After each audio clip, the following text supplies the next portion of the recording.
on this episode of Who Dem. Is legislative action even needed if it just seems like everyone is just doing what he says? I think that's kind of what he wants. People have got to start standing up, right? And I think until people are ready to jump off that ship and start standing up and start saying no and start putting the Constitution and the country first rather than Donald Trump, until they're willing to do that, right, then I don't know how things are going to change. It's JD Just Dance Vance, according to Gavin Oh, my Newsom. God. It's what he's actually... This is a Gavin Newsom post. This is a Gavin Newsom post. Okay, wow. Yeah. You know, his decision to change the Department of Defense's name to the Department of War, I think it's indicative of him feeling as though he is losing control and he is losing power and he doesn't have this strength. I mean, he says it, we'll pull up this clip in a second, but he says this himself that he's like, oh, I'm changing the name to give a message of strength. And I feel like you only do that if you feel like you're starting to lose the grasp on the people around you and the things around you and your supporters themselves. Mm-hmm. Well, yeah, I definitely feel like, things are crushing at him, right? They're coming around him like, shitty jobs report. The wars haven't ended the way that he said he was going to do them, right? Prices are going up. Everything is going bad. So it's like, okay, what can I do? And, we'll just we're going to rename the Defense Department, right? Yeah. I mean, everything is, I always feel like he's trying to cause a distraction to distract from the other distractions that he created, right? Yeah. It's like an ongoing process. But, that whole thing about the Secretary of War and the War Department or Department of War. Yeah. It's ridiculous. And first of all, me and my wife go back and forth all the time. Like, I'm like, he can't do that.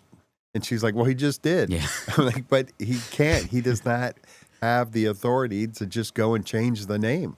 It became the Defense Department in 1949 when Harry Truman was president, and it was an act of legislation, right? That Congress passed, and he signed into law that created that department.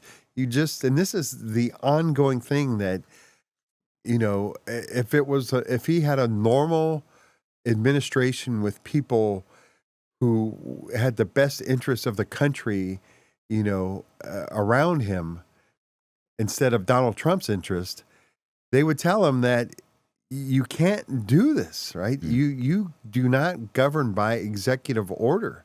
You cannot, your executive orders do not supersede the law of the country. You can't change something just because you deem it so. That's not the way our country works. Yeah. And he just does not grasp that, in which does make it dangerous, I think, for all of us. Yeah, I agree. And this goes back to a conversation that we haven't had in a while about Trump's fascist tendencies. Oh, yeah. And I'm curious now, have you got into the position now that Trump is just...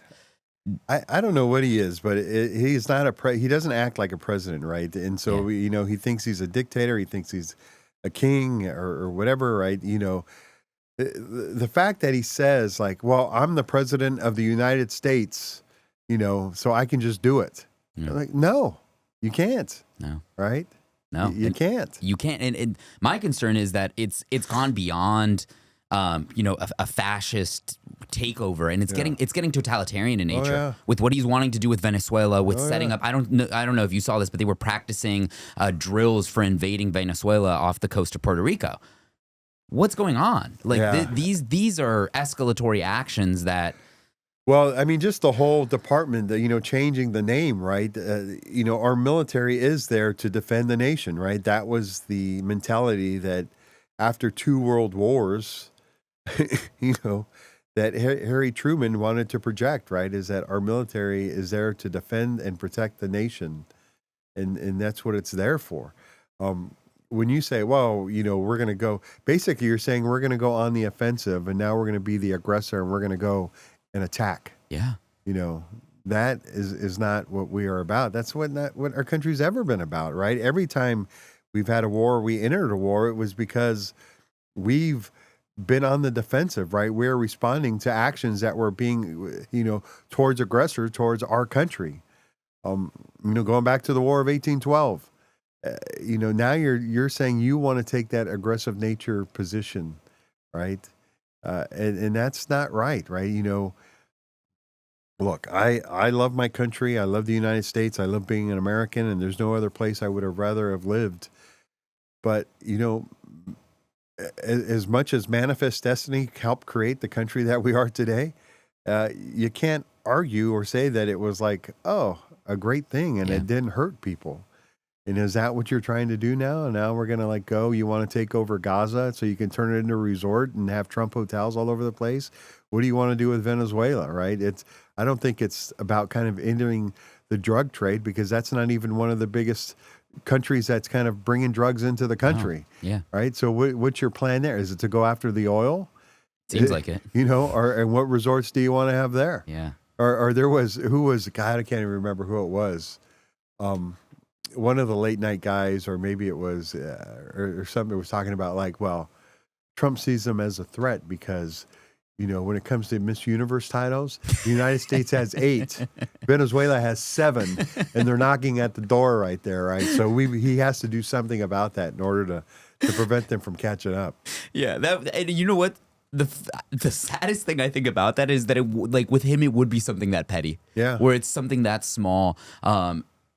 That would cause him to literally put the whole country at risk, to put other nations at risk, to hurt civilians. There was this video that was circulating on the internet of Trump doing a strike on one of these boats, and they were claiming that it was a drug boat. Oh, yeah. Well, there's a lot of people on that boat. That doesn't necessarily look like 10, 11 people? Yeah, that you're not, not going to do that if you're trying to smuggle drugs. I watched a few episods of Narcos here and there. You're not going to smuggle drugs using 10, 11, 12 people on a boat. You're going to try to make that a little bit less. It looked more like a case of, if anything, human trafficking or another situation, which means there was innocent people right? there. If it's a crime, you're looking at a crime, and a crime is going on, and they are bringing drugs or doing what you're claiming they did or were doing. Why not board the boat? Why not have law enforcement go over? Why not have the Coast Guard there to kind of take the boat and kind of arrest and do search it and see if what you're saying is happening is actually happening, and then put them under arrest. Yeah. I think the problem is that it goes back to him having little man syndrome. And he's just very, very insecure. And he's changing the Department of War the Department of Defense to the Department of War because he wants to give off this sign of strength. Yeah. He's, going back to him saying, I can just do it because I'm president. When Secretary Hegseth got asked, why did you do that to the boat? Why did you explode this boat in the middle of the ocean? He said, well, because we can.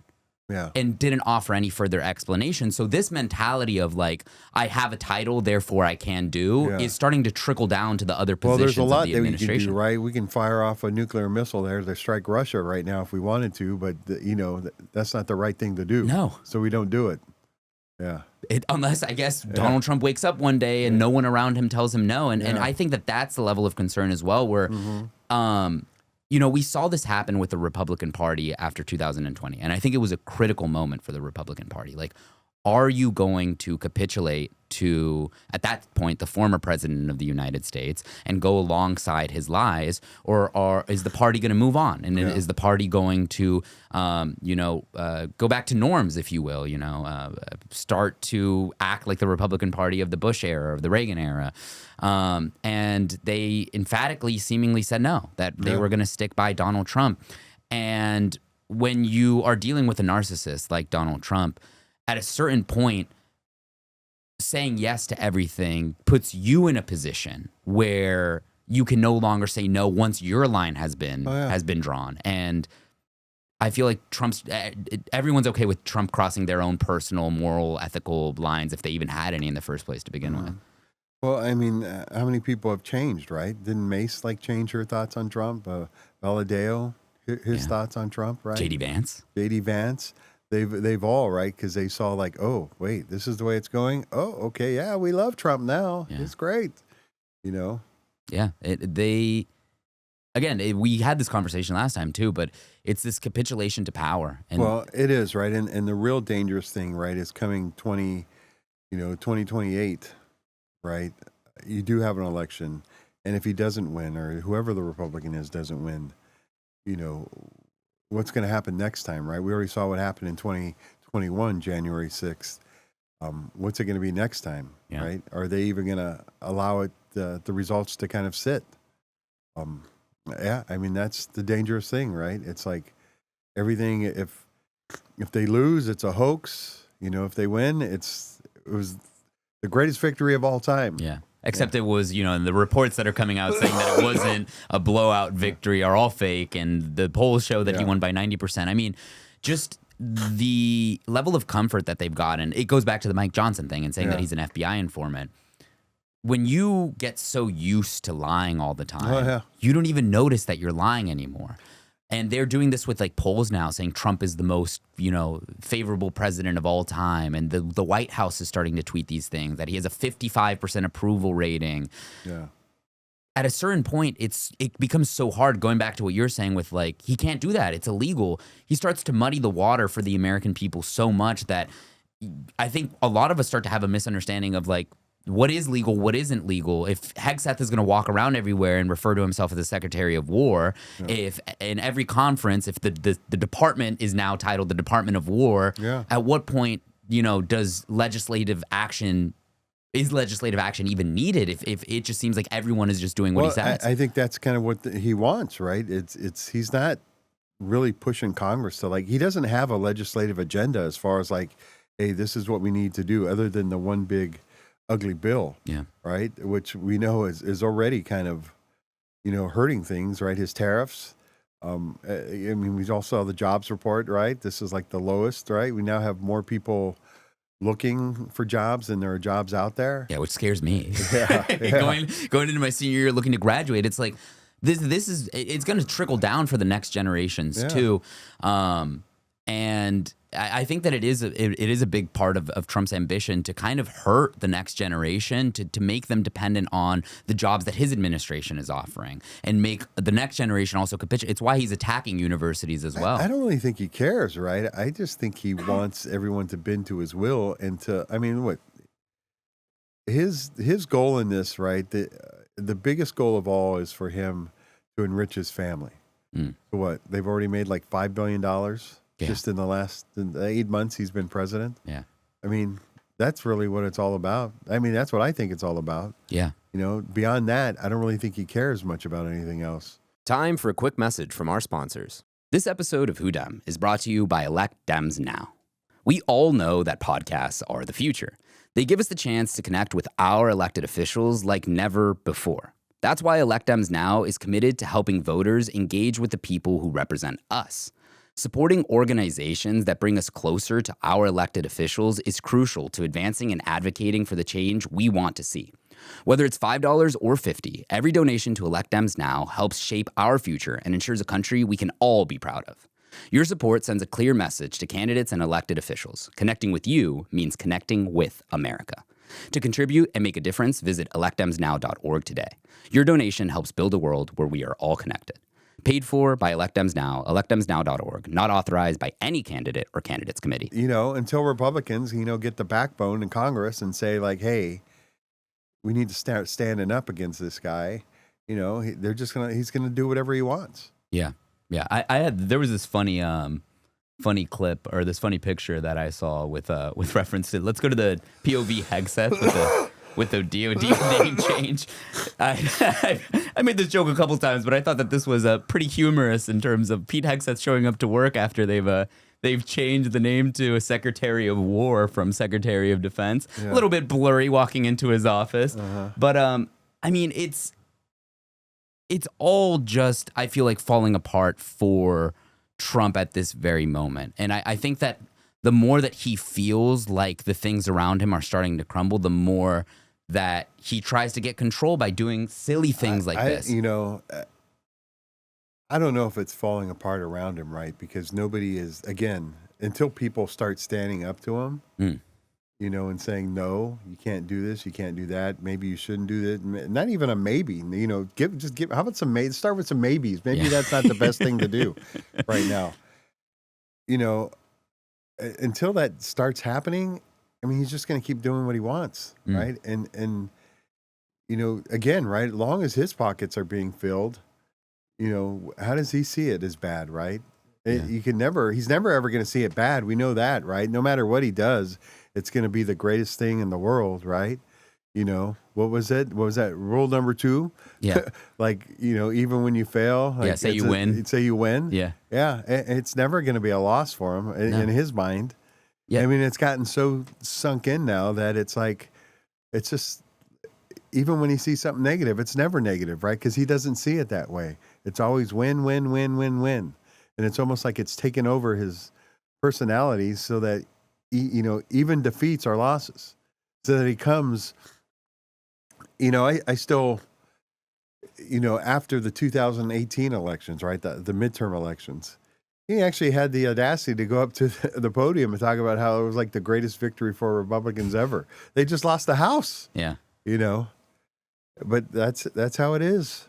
Do you think it starts to get to a certain point though where like people around him do start to, maybe not to his face, and I think that that's the big concern, you know, going back to this Narcos reference that I was making, when Pablo Escobar was falling down his whole empire, it was, no one would come to him and tell him, no, hey, no boss, this isn't a good idea, no, let's not do this.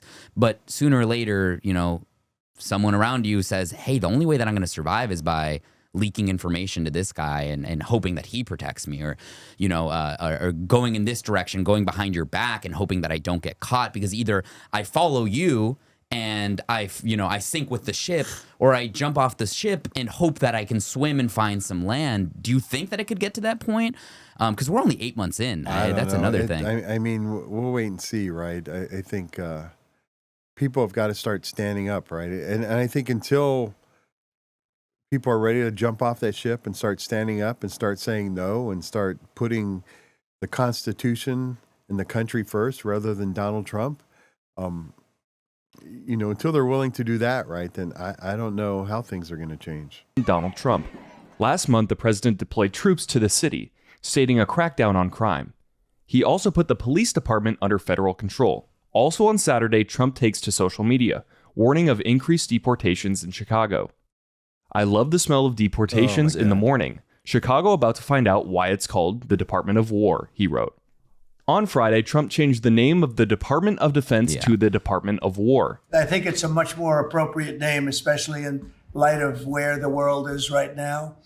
We have the strongest military in the world. We have the greatest equipment in the world. We have the greatest manufacturing. We can cut it there. Yeah. I mean, obviously, right, this is just another distraction for him to kind of go and to say that he's ending crime. You know, he wants to be the president of El Salvador, right? Yeah. A guy who came in there and basically used the military to kind of get rid of MS-13 and kind of, you know, strong arm everybody and, you know, create these massive jails that we're now sending people to, right? To lock people up and throw away the key. You know, he sees that and he just, it's his deformed mentality, right? It's like, well, why can't I do that here? Yeah. You know, because he's president, I'm president. Yeah. Why? It should work the same way. Because we have laws, right? We are a nation of laws, and you don't have supreme power over what you want to do. And yeah, you know, it's just not. Look, I'm very disappointed in the mayor of D.C., right, and her thing that she's like kind of actually praising him.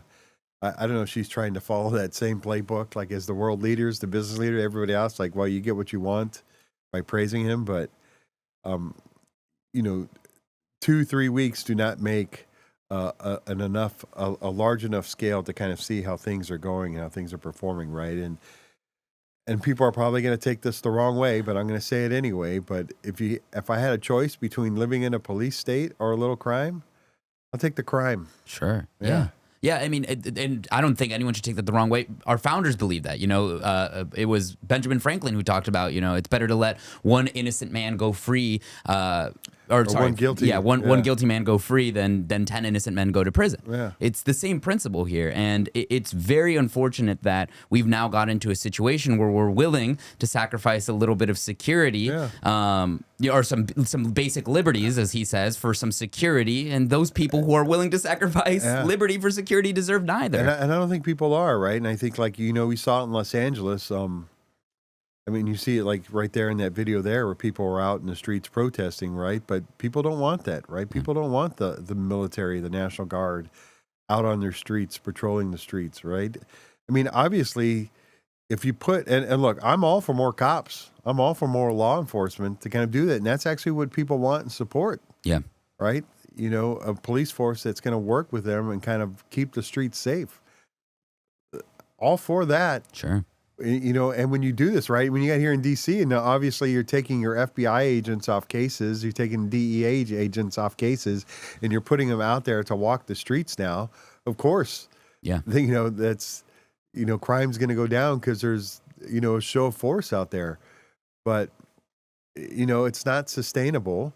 And so let's actually, why don't you work with the city of D.C. and kind of increase their budget so they can actually get more people on the street, right? And there is no, and this is the crazy thing too, right? Is again, they like to portray this image of like whether it be Los Angeles, you know, DC, Chicago, all these Democratic controlled cities that they're just, you know, crime infested areas that are just kind of being taken down, and they're, you know, use the word woke and how there's no law, and it's, but, you know, I was watching Bill Maher just this past weekend, right? And he's like, you know, you got Shreveport in Louisiana, which is in, you know, Speaker Johnson's district, has a higher crime rate than D.C., right? Where's the National Guard? Why aren't you sending the National Guard to Louisiana to take care of that? Exactly. No, one of my buddies was making a joke about Baltimore, and I was like, "You've obviously never been to Baltimore. It doesn't even rank in the top. Like these are old tropes from like 10, 15 years ago.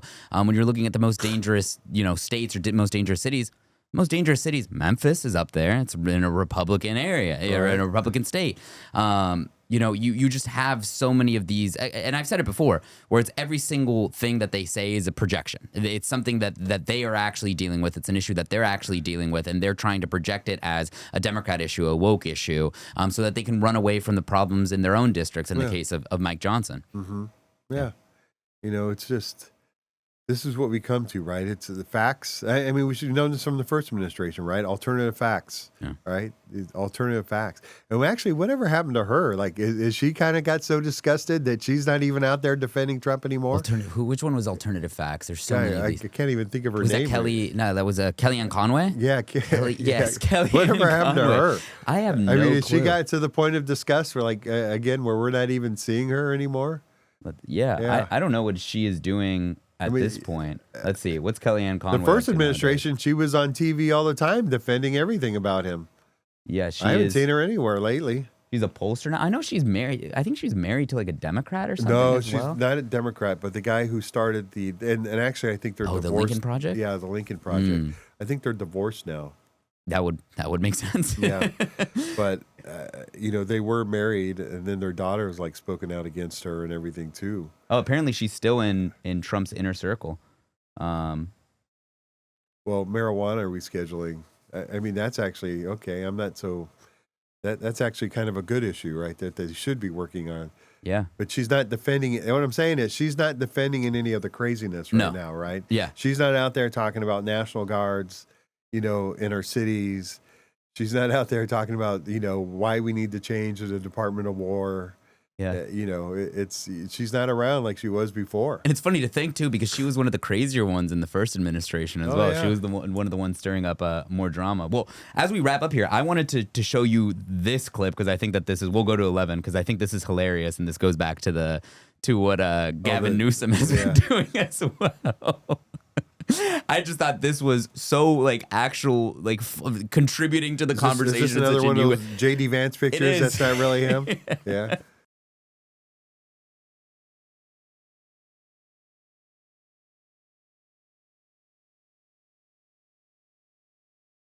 I don't even know what that's supposed to mean. It's JD Just Dance Vance, according to Gavin Oh, my Newsom. God.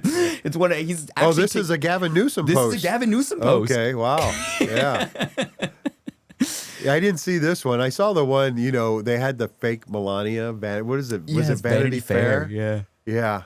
You know, they had it. And did you see, I don't know if you could pull that one up. Yeah, pull it up. The Gavin Newsom photo that he created, the fake Vanity Fair cover of him. Yes, there you go. There, right there with the crown. No, it was wild seeing. Speaking of yes men as well, like I think that a lot of the Trump like pundits on Twitter and whatnot, they like thought that the Melania Vanity Fair one was real. Oh, sure. And so they started like tweeting it, being like, "Oh, Democrats are going to be so mad when they find out. The liberals are going to be so upset when they find out. Come to find out, it was fake." And Well, they are played themselves. Should we be surprised it's fake? Now I'm going to ask you to look this one up too. The fake Trump Time Man of the Year cover, right there. Time Magazine disputes President Trump's Person of the Year claim. Right. So are we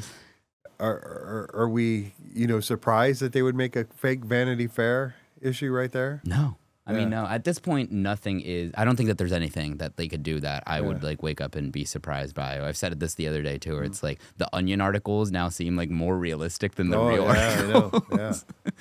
Yeah.